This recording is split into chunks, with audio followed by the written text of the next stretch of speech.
Have you ever felt like you're watching your own life instead of living it? That strange sense of detachment, the feeling that nothing around you is real, that life is happening to you, not through you, lurks in the hearts of even the most successful people. It's the silent whisper behind every autopilot task, every moment of existential boredom. We ask, why do we feel disconnected from ourselves and from reality? Why do we walk through our days in a half-awake trance? Consider Plato's allegory of the cave, written over 2 millennia ago. Prisoners chained inside a cave see only shadows on a wall. They believe those shadows are reality. Only when a prisoner escapes and sees the outside world does he grasp the truth and realize how deeply he's been deceived. That allegory mirrors our psychological state today. We're watching our own shadows, convinced they're real, while the light of awareness remains blocked. Fast forward to modern culture, the Matrix. Neo's world is revealed as an artificial construct, a simulation designed to harvest his energy. That cinematic concept feels all too real because our own minds do something similar. Without requiring blockbuster technology, we don't need to be literal batteries. We are emotional batteries, power sources for the systems we didn't consciously choose. Television, social media, education, advertising, all reinforce a script we didn't write. We think we're forming our own thoughts, but our minds are looped into pre-recorded patterns, beliefs about who we are, what's possible, and how reality operates. We absorb these instructions unconsciously. We live in a mental simulation shaped by cultural narratives, collective trauma, and repetitive conditioning. In Black Mirror, fiction becomes prophecy. We obsess over notifications, even when there's nothing new, because the machine demands engagement. Our attention becomes the currency, our emotions, the output, our belief in scarcity, division, and fear, the fuel. We feed the simulation through every like, every click, every mental replay of the same news cycle. Over time, the simulation grows, reinforcing itself through repetition. Is your life really yours? Or is it authored by forces aiming to keep you numb, predictable, controllable? The loud voice in your head, steering your decisions, where did it come from? The fears, the self-doubt, the whispers of not enough. Do they belong to you, or were they programmed into you by someone else? This psychological simulation isn't theoretical. It shows up in real life. People get stuck in cycles, toxic relationships, jobs that drain them, beliefs they can't shake. They abandon their passions, their health, even their dreams, because the script says it's normal. So they obey. But here's the paradox. If you're in a simulation, it can be hacked. If the model you live by is constructed, it can be deconstructed, rewritten, updated, reprogrammed. If the simulation was built by collective energies and belief systems, then it can be modified by you. The moment you realize you're in a simulation, the entire game changes. You stop playing automatically. You begin to question the rules. You start to see the seams. And where there are seams, there is vulnerability. Vulnerability is the opening, the exit. So yes, reality feels off.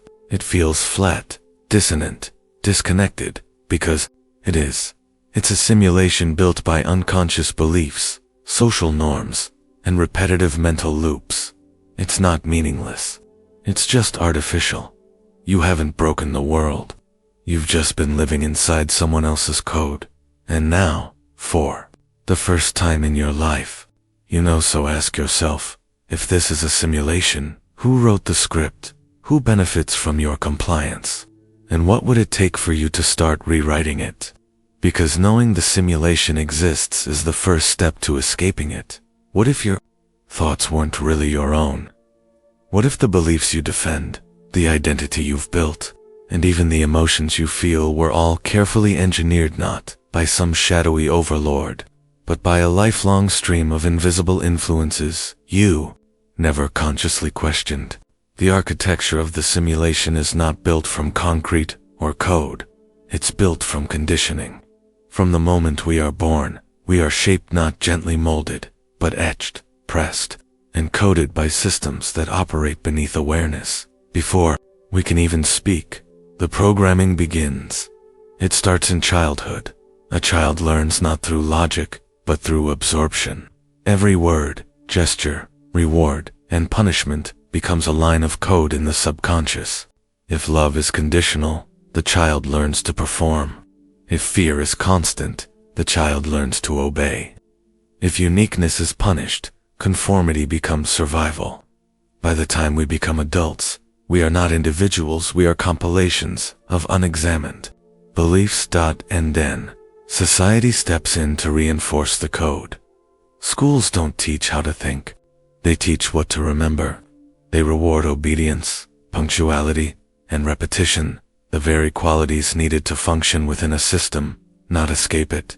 Creativity is filtered out. Curiosity is trimmed to fit the curriculum. Individuality becomes a liability. By the time students graduate, they have mastered the art of suppressing inner truth in exchange for external validation. Now enter media. We consume thousands of messages daily, most of them invisible to our conscious mind. These messages don't inform us, they program us. Edward Bernays, the father of modern propaganda, understood this perfectly.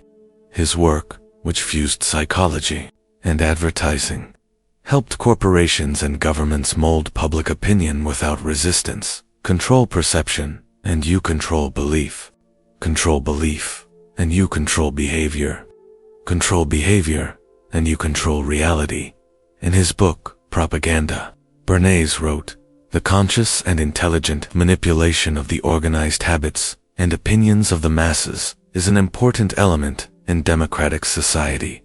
He didn't hide it. He framed it as necessary, and it worked. Because when propaganda wears the mask of normalcy, it no longer needs to hide. Take advertising. It doesn't sell products. It sells identities. You're not buying shoes, you're buying confidence. You're not choosing a car, you're choosing status. You're not drinking a soda, you're drinking belonging. Behind every product is a subtle implication. You are not enough as you are. But this will fix you. And slowly, the gap between who we are and who we think we should be becomes a permanent wound. One we carry into adulthood. One we try to soothe with consumption, conformity, or control. Cognitive dissonance takes root here. The mind can't hold two contradictory beliefs without discomfort. So when someone encounters a truth that threatens their worldview, they don't examine it, they reject it. The more uncomfortable the truth, the stronger the defense. This is why illusions persist even when truth knocks loudly. The lie feels safer. Then there's confirmation bias, the tendency to seek information that supports what we already believe. It's not just a flaw, it's a protective mechanism. The ego prefers coherence over chaos, even if that coherence is built on falsehood. So we scroll through curated feeds, watch news that aligns with our views, and surround ourselves with people who think like us. We build mental echo chambers, then mistake the echoes for truth.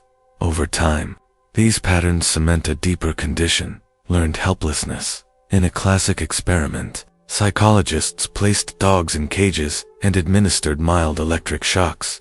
At first, the dogs tried to escape. But when they realized they had no control, they stopped trying even when the door was later left open. They had learned to be helpless. And here's where it gets even more fascinating. Humans are no different. After years of failure, rejection, or trauma, many stop resisting the system entirely. They accept stagnation. They accept dissatisfaction. They accept cages with open doors. And the saddest part, they blame themselves. They don't see the system that broke them. They don't see the beliefs planted in childhood. They don't see the media that programmed their emotions. They only see their own reflection and believe the failure lives there. This is the mind prison. A structure so elegant, it doesn't need guards. A system so effective it convinces its inmates they are free. School teaches the rules. Media enforces the values. Politics weaponizes the narratives. Culture polices the boundaries. together. They create a loop. Control perception gives control. Belief gives control. Reality. But here's the critical point. The prison is only as strong as our ignorance of it. The moment we begin to question where our thoughts came from, to notice the triggers behind our behaviors, to identify the emotions that no longer serve us, we begin to dismantle the architecture. Freedom isn't a revolution. It's a revelation. It's the slow unraveling of everything false, the courageous act of facing the truth, no matter how uncomfortable. The willingness to discard identities we didn't choose.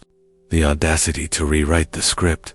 Because while the mind prison is real, so is the key, and the key is awareness. Most people think of imagination as mere place, something reserved for children or the arts. But what if imagination is not just a luxury of thought, but the very mechanism of your reality? Neville Goddard, often misunderstood as just another mystical thinker, was something much more radical. He was not merely a spiritual teacher. He was a philosopher of consciousness, decades ahead of modern psychology and neuroscience. At the core of his teachings was a simple but revolutionary idea. Imagination creates reality. Not metaphorically, literally. Strip away the poetic language, and you're left with a scientific thesis. Whatever your subconscious mind accepts as true, it will seek to externalize. In other words, you are not observing reality, you are generating it. Goddard taught that your internal assumptions about yourself and the world function like code, running silently in the background. These assumptions, often unconscious, form the operating system of your life. And because most of these were written during your formative years through trauma, repetition, media, and cultural programming, you didn't choose them. They were installed. But there's a back door. According to Goddard, the subconscious can be reprogrammed. The access point, imaginative experience, specifically visualization, mental rehearsal, and self-identification with a new version of reality. It's not positive thinking. It's immersive simulation. Modern neuroscience backs this up. Studies on neuroplasticity show that the brain physically reshapes itself based on mental experiences. When you imagine an action, whether playing a piano or rehearsing a speech, neurons fire as if you're actually doing it. This is where mirror neurons come in. The brain responds to imagined experiences with almost the same chemical and structural changes as real ones. The placebo effect is another clue. Patients given sugar pills often show real physiological improvement, not because of the pill, but because of their belief in the outcome. Belief changes biology, and imagination, Neville argued, is belief in motion. Goddard taught a specific technique called living in the end. You don't wish for a better life. You mentally rehearse the feeling of already living it. Not just once, but repeatedly, vividly, emotionally, until your subconscious accepts it as truth. Then, the external world begins to shift. It sounds fantastical until you consider how many people are already doing the opposite. Instead of rehearsing success, they replay trauma. Instead of imagining freedom, they imagine failure. Their internal simulations are rooted in fear and scarcity, and so their realities mirror that. To escape the simulation, Goddard says, you must interrupt the program. You must install a new loop, one that aligns with the reality you choose, not the one handed to you. And people have done exactly that. Take the case of James Allen, a factory worker raised in generational poverty. After reading Goddard, he began practicing mental imagery every night, visualizing a life of intellectual freedom, meaningful work, and peace of mind. Within 2 years, he transitioned to a remote writing job, published 2 books, and moved his family out of a crime-ridden neighborhood. Not by chasing opportunities, but by changing the script he lived by.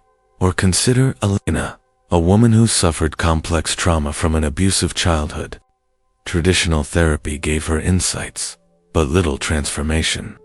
She began applying Goddard's techniques to imagine herself as someone healed, empowered, and safe. Over time, her nervous system began to relax. Her relationships improved. The chaos around her began to dissolve, not because the world changed first, but because she did. These aren't miracles. They're neurological events. They're shifts in perception, which alter decisions, which alter behavior, which alter outcomes. The brilliance of Goddard lies in this. He didn't ask you to believe in a higher power. He asked you to believe in the creative power of your own mind. But here's the challenge. Most people are addicted to their identity. Even if it's painful, it's familiar. They believe they're depressed, broke, or unlucky, not because it's true, but because the simulation has been running for so long that they can't see another way out. Goddard's method isn't easy. It requires consistency, emotional intensity, and most of all, responsibility. You have to accept that you're the author of the script, not just the actor. That's terrifying, but also liberating. In Neville's world, there is no savior. No institution will rescue you. No external change will stick unless the internal blueprint is rewritten. And that rewriting happens through disciplined imagination, not escapism, but targeted, conscious simulation. This is where his ideas touch the deepest nerve of the human condition. The realization that you're not just stuck in a simulation, you're complicit in its creation. But that also means you can break it, because imagination, rightly used, is not fantasy. It is the scalpel that cuts through illusion. It is the keyboard that rewrites the code, and it is the door through which you exit the prison of your mind into the reality of your choosing.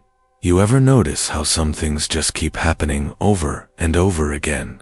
Different people, different places, but somehow, the same betrayal, the same fear, the same dead-end job, the same self-doubt, ... like life, is stuck on repeat. That's not random, that's the glitch. Every simulation, every program, digital or psychological, has loops, repeating instructions. And in this one, your life is the code. That means your relationships, your emotional triggers, even your failures, aren't accidents. They're signals. Proof that you're living inside a mental matrix, one that's built not by machines, but by patterns passed down through trauma, repetition, and unexamined beliefs. These loops aren't just frustrating.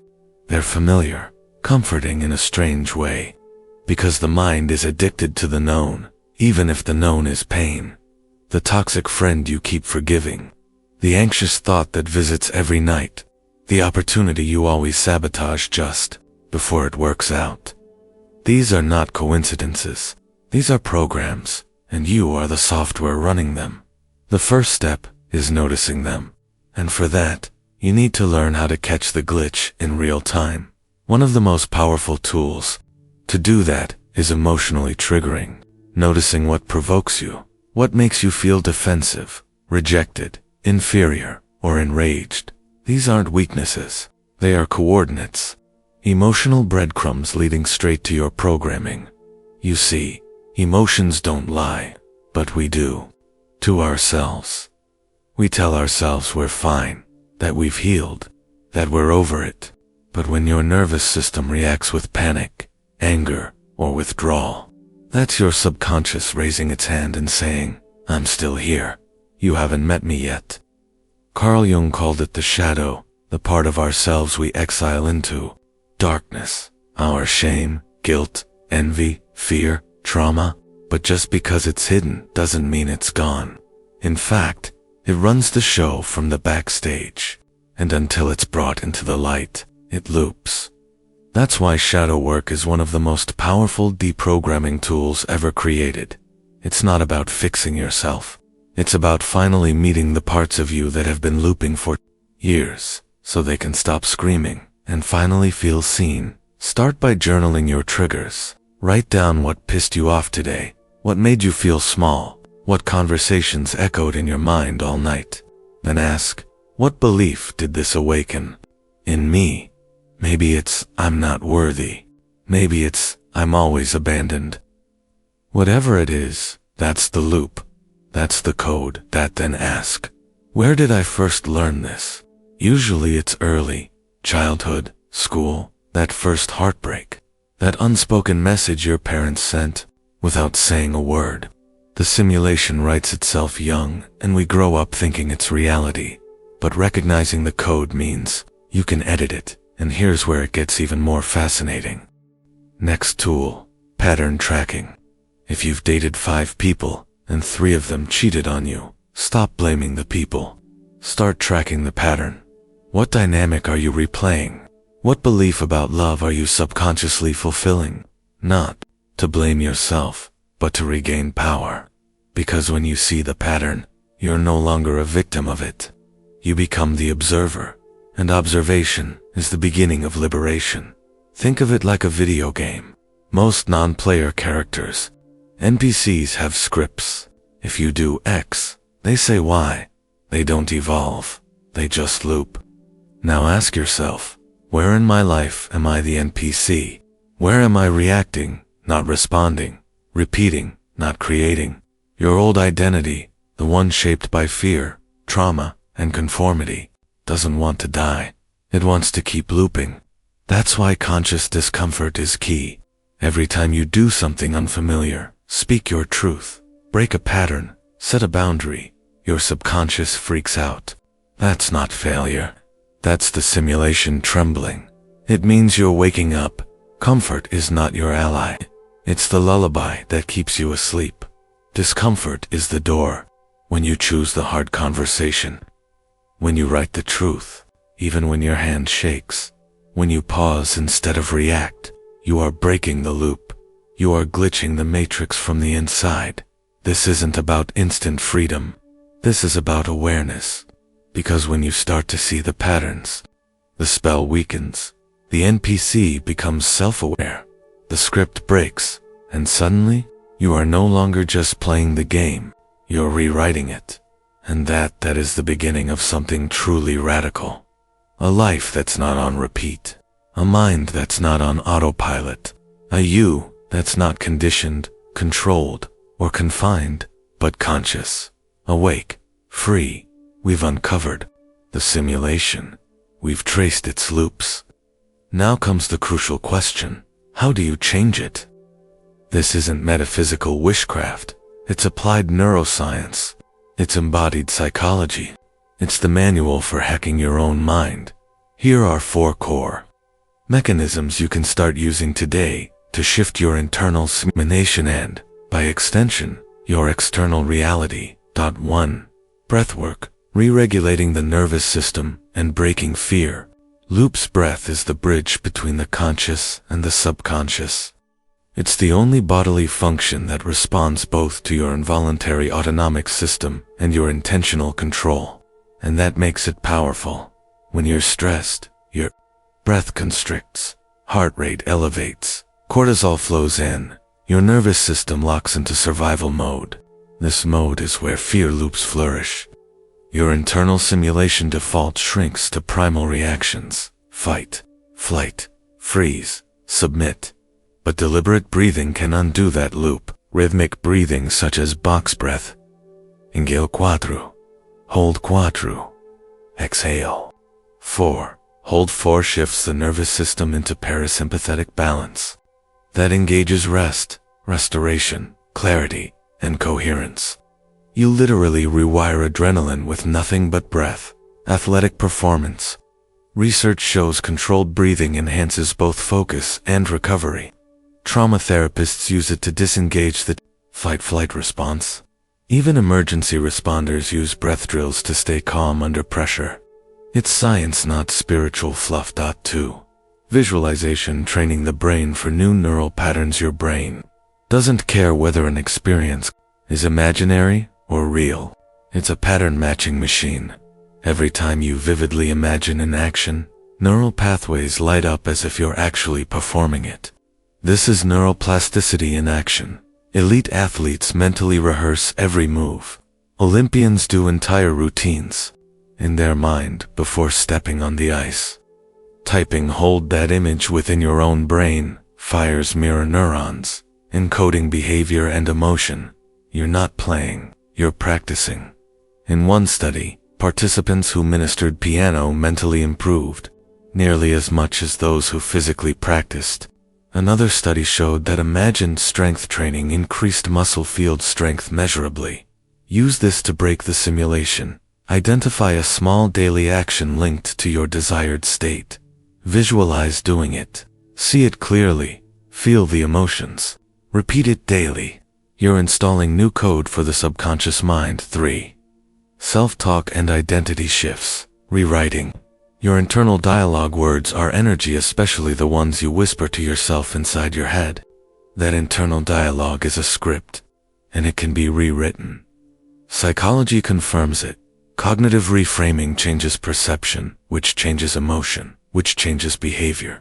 But vague positivity isn't enough. It needs specificity and context. Instead of saying, "I want confidence," say, "I am a person who calmly speaks my truth, even when it trembles."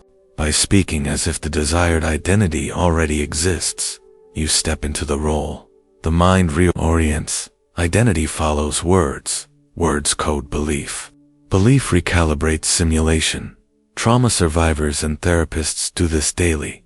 I survived. I healed. I belong. CEOs use it before big presentations. I deliver with clarity and insight. It's not arrogant, it's precise. It's not hollow, it's specific. This is reprogramming the subconscious voice. You are the author, not the victim. 4. Environment tuning. Optimizing external influence on internal states. Yours. Surroundings influence your simulation more than you realize. Environments emit frequencies, light, color, sound that your nervous system registers instantly. Ever entered a messy room and felt sluggish, or walked into a clean, bright space and felt calm? That's environment tuning in action. It works subconsciously. Here's how to use it. Light. Expose yourself to natural light in the morning. Use warm lights in the evening. Your circadian rhythm depends on it. Sound. Use soundtracks that support the state you want. Cinematic scores for focus. Frequency-based music, like 432 Hz for relaxation. Space. Clear clutter. Create dedicated zones. Work. Rest. Imagination. Each space becomes a neural cue. Nature. Bring plants inside. If possible, walk outside daily. Earth's electromagnetic resonance calms the nervous system. CEOs design offices to promote creativity. High-performing athletes have rooms for meditation and recovery with specific sound frequencies. Therapists use intentional spaces to facilitate healing. Environment isn't neutral, it signals the simulation. Putting it all together, a practical protocol. You don't need to master every tool in one day. You need consistency. A daily protocol, even 15 minutes, applied with intention. Morning routine, 3 minutes of breath work. Upon waking, 5 minutes of visualization for the day's desired emotional state or outcome during the day. Positive identity affirmation before stressful tasks. Notice when your environment is working against you and adjust. For example, open a window, clear clutter. Evening ritual, 5 minutes journaling on triggers. What worked? What didn't? A final breath work cycle to recalibrate before sleep. A closing line. Tomorrow, I continue as the author of my simulation, where science meets experience. These tools are grounded in research. Controlled breathing reduces cortisol by over 50% in minutes. Mental rehearsal generates 85% of actual muscle activity. Cognitive reframing reshapes neural circuits tied to self-perception. Environment design improves productivity by 20 to 30% in studies. And here's where it gets even more fascinating. But numbers alone aren't transformation. It's the coherence between thought, emotion, and action that shifts the playing field. Athletes, artists, trauma survivors all use these practices to reconstruct identity, emotion, and output. Their simulation isn't random. It's designed. You don't need permission to apply the same protocol. Power comes from within. The real distinction, player versus programmer. Here's the difference. Are you playing the simulation, or are you programming it? A player reacts. A programmer responds. A player loops. A programmer edits. A player follows scripts. A programmer writes them. These tools aren't about escaping the world. They're about standing at its helm with awareness, intention, coherence. Because simulation isn't virtual. It's psychological. And if your psychology resonates at a new frequency, the world shifts with you. You don't need magic. You need alignment. You don't need wishful thinking. You need applied systems. You don't need belief. You need coherence, which leads to one last question. Why live as a passive character when you could be the coder? They say knowledge is power, but they never tell you the cost of wielding it. Most people don't stay asleep because they're blind. They stay asleep because waking up threatens the very foundation of who they believe they are. It's not ignorance that chains them. It's fear. Fear of what they'll find when the illusions fall away. Carl Jung once said, "People will do anything, no matter how absurd, to avoid facing their own soul." That's not just poetic, it's psychological truth. Because to face your soul is to confront everything you've buried. The shame, the lies, the masks. It means killing the version of yourself that was built to survive and daring to live as something new. This is the hidden cost of awakening.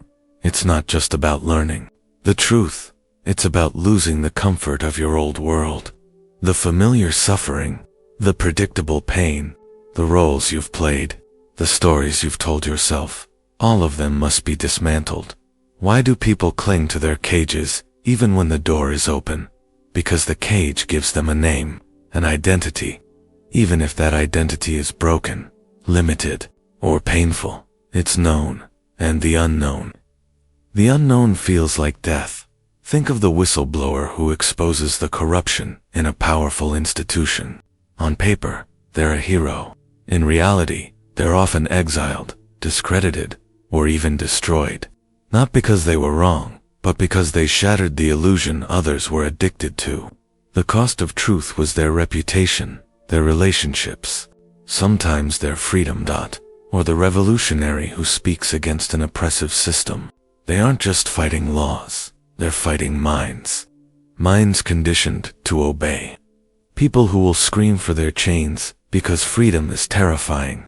Because with freedom comes responsibility, and with responsibility comes no one left to blame. But you don't need to be a public figure to pay this price. The same dynamics play out in everyday life.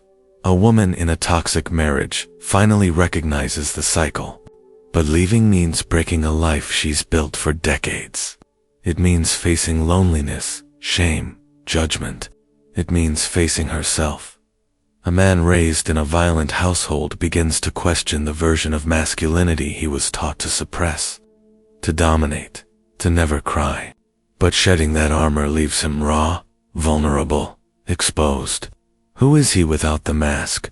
A young adult, raised in a rigid religious doctrine, starts to ask forbidden questions, but the answers lead them to exile, from their family, their community, everything they've ever known. The cost of thinking freely. Isolation. And yet, for each of these people, there's something deeper than fear. A whisper, a pull, a knowing. Because despite the pain, despite the losses, there's something more dangerous than waking up. And that is living a life that was never yours. When you begin to see the simulation for what it is, the societal conditioning, the emotional programs, the recycled identities, there's no going back. And this is where many turn away, because the simulation isn't just around you, it's inside you. Your thoughts, your habits, your cravings, your attachments, all wired by a system you didn't choose. To unplug from it is to risk everything, to question if your desires were ever truly yours, if your goals were ever yours, if even your love was just survival. There's grief in awakening. Not just for what you lose, but for what was never real to begin with. You grieve the years you played a role, the friendships based on mutual illusion, the ambitions that were never yours. This is why most people stay stuck, not because they lack intelligence, but because the truth demands sacrifice. The moment you step out of the simulation, You become a threat, not just to systems of control, but to those still inside. Your very existence becomes a mirror, and most people can't bear their own reflection, so they mock you, distance themselves, or try to pull you back in, and so, many drift back into the dream, pretend they never saw the glitch, go numb again, because numbness is easier than transformation. But for those who stay the course, who walk through the fire of identity collapse, something extraordinary happens. They are reborn, not in a grand, cinematic way, but quietly, steadily, authentically. They begin to build a new life, not from expectation, but from truth. A life that breathes, that aligns, that isn't perfect, but is finally real. They stop being puppets in someone else's story. They become authors of their own. Yes, awakening has a price, but so does staying asleep. The difference is, one kills your illusions, the other kills your soul. So the question isn't, is it worth it? The question is, what are you willing to trade for peace that isn't real? To escape the simulation is to choose pain over numbness, uncertainty over comfort, truth over fantasy. It's not easy. It was never meant to be. But it's the only path to freedom. Imagine waking up one morning, and nothing has changed around you. Same walls, same job, same people. But you are no longer reacting. You're creating. You're no longer looking for proof of your existence from the outside world. You're no longer seeking signs. You're sending signals. This isn't about escaping reality. It's about rewriting your relationship with reality. This is what life beyond the simulation feels like. Not utopia, not perfection, but consciousness, awake, intentional. It's not that the game disappears. It's that you realize you're holding the controller. For most, the simulation is invisible because it is so familiar.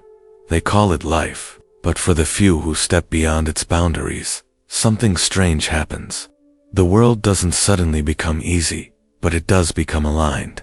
Events are not predictable, but they're meaningful. Relationships are not always comfortable, but they're real. You stop living by default and start living by design. Relationships, from projection to presence in the simulation. We don't love people, we project onto them. We see our wounds, our unmet needs, our unhealed traumas dressed up as other people. We chase partners to heal childhood wounds. We sabotage love to avoid vulnerability. We demand validation because we lack self-acceptance. But when you exit the simulation, you stop needing others to complete you. You see them clearly, not as characters in your drama, but as souls on their own journeys. You don't chase. You don't cling. You connect. Authenticity replaces performance. Boundaries are no longer a form of control. They are clarity and love. Love becomes less about possession and more about presence. You love not because you lack, but because you overflow. Career, from survival mode to soul mode within the simulation. Your career is often a series of compromises. You learn early on that security outranks purpose. You are taught to compete, to hustle, to climb, always hoping that one day, the title or the money or the applause will finally make you feel safe. But no matter how high you rise, the anxiety stays, because the simulation rewards fear, not freedom. When you live beyond the simulation, career transforms. It's no longer about status, it's about service. You're no longer asking what job will accept me. You're asking, what gift am I here to give? You stop outsourcing your authority to bosses, trends, or social media algorithms. You start following a deeper signal, one that doesn't always make logical sense, but always feels like truth. You may earn more, you may earn less, but you're no longer for sale, and that changes everything. Health, your body, the living code. Your body is not separate from your mind. It is the densest expression of your consciousness. In the simulation, we treat it like a machine. Take a pill, override the signal, suppress the symptom. We fight it instead of listening. But every illness, every discomfort, is a message in a conscious life. You begin to decode the language of your body. You ask, what is this fatigue trying to teach me? What emotion is stored in this pain? What belief is shaping this symptom? The immune system doesn't just respond to viruses, it responds to thoughts. Cells listen. Biology bends. When your inner world becomes peaceful, your body follows. And here's where it gets even more fascinating. Of course, the simulation mocks this. It says you're naive for believing in mind-body connection. But ironically, science is catching up. Epigenetics, psychoneuroimmunology, placebo. These aren't spiritual fantasies. They are measurable phenomena. And they all point to one truth. You are more powerful than you think. Energetic. Sovereignty. Stop leaking power. To live consciously is to stop leaking your power into stories that aren't yours. It means taking radical ownership of your thoughts, your state, your field. You stop blaming. You stop waiting. You stop arguing with reality. You realize that life doesn't respond to what you want. It responds to what you are. Not your words, but your frequency. Not your dreams, but your dominant state. This is why Neville Goddard said, change your conception of yourself, and you will automatically change the world in which you live, because identity is the root code. And when you change the root code, the simulation has no choice but to reconfigure. No more character B, the coder inside the simulation. You were a character, victim of cause and effect, subject to fate, upbringing, conditioning, outside the simulation. You become the coder. You are no longer reacting. You are selecting. You are no longer wishing. You are becoming. You begin to understand what the mystics meant when they said, as within, so without. What the physicists meant when they said, observation changes reality. What the sages meant when they whispered, you are that. This isn't delusion. It's precision. You stop living in unconscious loops and start generating conscious patterns. You stop trying to predict the future and start embodying the present so powerfully that the future has no choice but to align. What world will you build? None of this means life becomes easy. Awakening comes with its own storms, but you meet them differently now. Not as punishment, but as refinement. You're not afraid of chaos anymore because you know who you are in the middle of it. You are not here to escape reality. You're here to realize it. You are not here to chase certainty. You're here to dance with mystery. And you are not here to live someone else's version of life. You're here to build your own. So now the question becomes, if you are no longer the pawn but the architect, if you are no longer the programmed but the programmer, if you are no longer in the simulation but watching it from above, what will you create? What kind of relationships will you allow? What kind of work will you give your energy to? What kind of body will you treat as sacred? And most importantly, what kind of world will you build? Because the simulation didn't end. You just stopped mistaking it for your master. Now you know better. Now you are better. So, go ahead, create, and here's where it gets even more fascinating.